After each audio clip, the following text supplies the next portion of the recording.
Put God first. Put God first in everything you do. Everything that you think you see in me, everything that I've accomplished, everything that you think I have, and I have a few things, everything that I have is by the grace of God. Understand that. It's a gift. 40 years ago, March 27th, 1975, it was 40 years ago, just this past March, I was flunking out of college. I had a 1.7 grade point average. I hope none of you can relate. I had a 1.7 grade point average. I was sitting in my mother's beauty shop. They still call it beauty shops now? What they call it now? Yeah, I'll sit in the beauty parlor.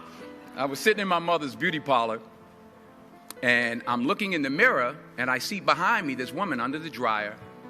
And every time she looked up, every time I looked up, she was looking at me, just looking me in the eye.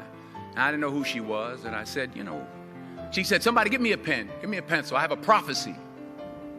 March 27, 1975. She said, boy, you are going to travel the world and speak to millions of people. Now, mind you, I was flunked out of college. I'm thinking about joining the army. I didn't know what I was going to do, and she's telling me I'm going to travel the world and speak to millions of people. Well, I have traveled the world, and I have spoke to millions of people. But that's not the most important thing, the success that I had. The most important thing is that what she taught me and what she told me that day has stayed with me since. I've been protected. I've been directed. I've been corrected. I've kept God in my life, and it's kept me humble. I didn't always stick with him, but he always stuck with me. So stick with him in everything you do.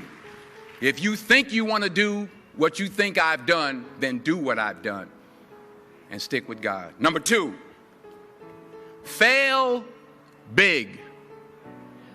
That's right. Life, and it can be very frightening. It's a new world out there. It's a mean world out there, and you only live once. So do what you feel passionate about. Take chances professionally.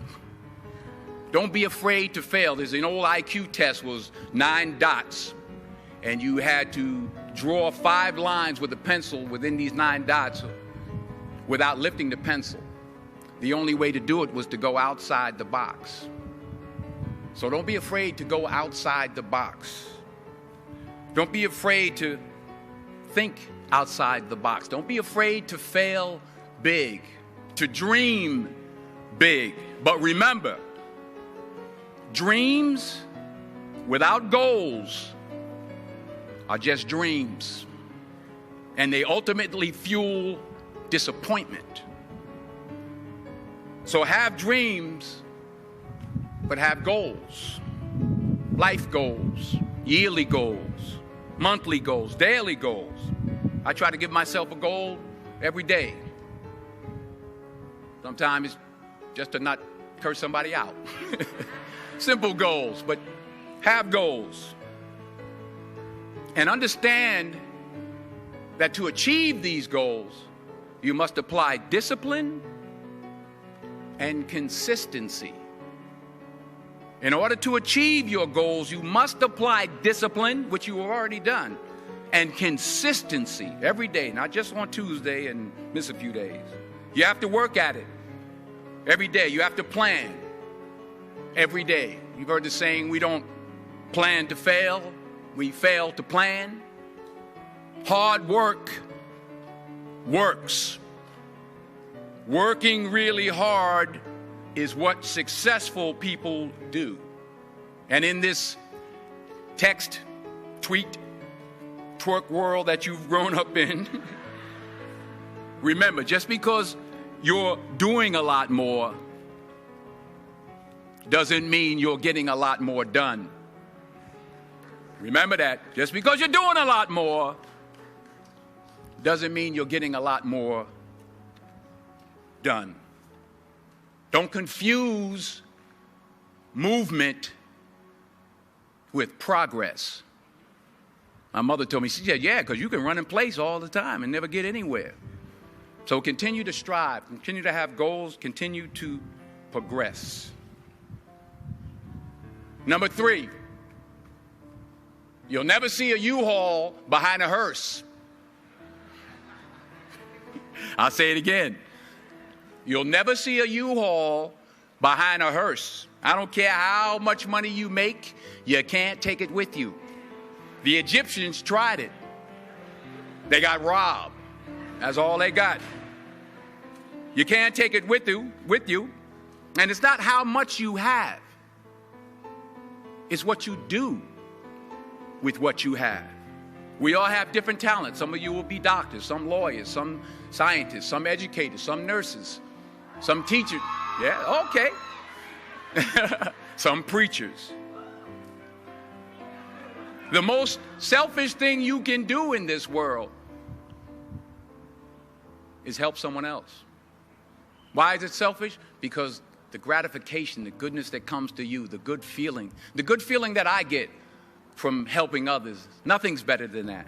Well, one or two things, but nothing's better than that. Not jewelry, not big house I have, not the cars, but it's the joy. That's where the joy is, in helping others. That's where the success is, in helping others. Finally, I pray that you put your slippers way under the bed tonight, so that when you wake up in the morning, you have to get on your knees to reach them. And while you're down there, say thank you for grace. Thank you for mercy. Thank you for understanding. Thank you for wisdom. Thank you for parents. Thank you for love. Thank you for kindness. Thank you for humility. Thank you for peace. Thank you for prosperity. Say thank you in advance for what's already yours. It's how I live my life. That's why I am, one of the reasons why I am today. Say thank you in advance for what is already yours. True desire in the heart for anything good is God's proof to you, sent beforehand to indicate that it's yours already. I'll say it again. True desire in the heart, that itch that you have, whatever it is you want to do, that thing that you want to do to help others and to grow and to make money, that desire, that itch, that's God's proof to you, sent beforehand already to indicate that it's yours. And anything you want good, you can have. So claim it. Work hard to get it. When you get it, reach back. Pull someone else up. Each one, teach one. Don't just aspire to make a living. Aspire to make a difference. Thank you.